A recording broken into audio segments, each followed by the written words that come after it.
AgweekTV, presented by Thunderseed. Welcome to AgweekTV. I'm Shauna Olson.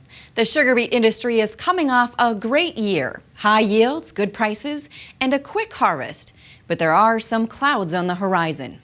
The two big beet growers in the region, American Crystal and Minn-Dak Farmers Cooperative, recently held their annual shareholder meetings. Agweek's Mikkel was there and has more on the main concerns.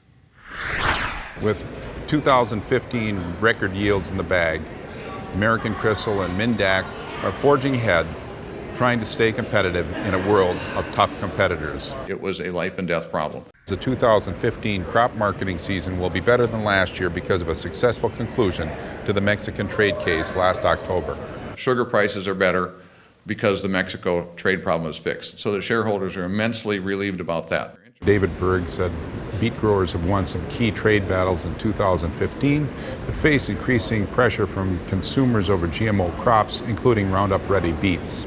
Hershey was probably the first company to do this. They are not purchasing beet sugar. They're only buying cane sugar because cane is not genetically modified.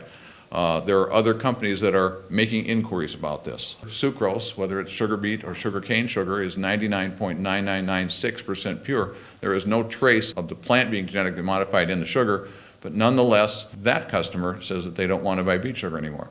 Every beet sugar factory in the U.S. has had their sugar tested by a company called Eurofins. And that sugar that comes out of our factories is no different than the sugar that comes from cane. Beet growers don't want to think about farming without Roundup-ready beets, but the anti-GMO rhetoric is changing that. They really don't want to have to go back to what I would call old technology. So we're taking it seriously. We think the threat is real. We don't know how big it is. That is a concern for the shareholders. They want to continue to raise Roundup-ready sugar beets. We're going to do everything we can to let them keep raising them, but we also have to satisfy the market that we can sell to. We frankly can't convert very soon because the seed doesn't exist. If the seed is available in a few years, what's the right economic package that we could make so that our growers would say, this is okay, I will do this? We're looking at this as something in probably 3 to 5 years we'll know for sure.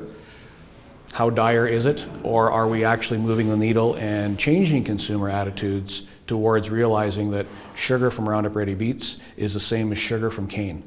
Despite excellent yields and a quick, clean harvest, American Crystal ran into some problems that they didn't expect this year. One of the reasons that the harvest was rapid is that beets were dry. There was no mud in the fields.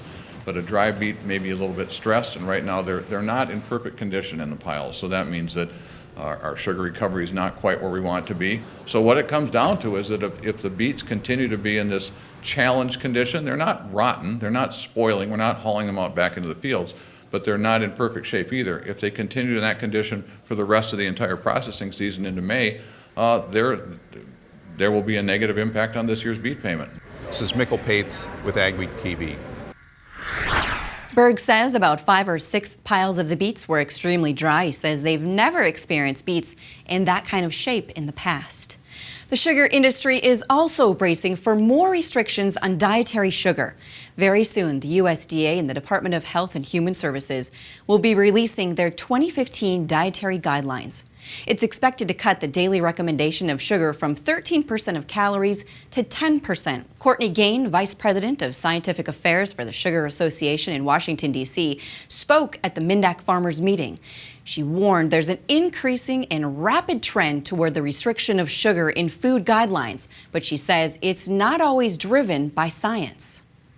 Currently, we are in an environment where decisions are being made in hopes that the science will follow, and it's more of a public health approach where if there's a little science affecting a small part of the population, let's use that, versus using clinical trials and more of the standard high level of evidence that's used to prove cause and effect.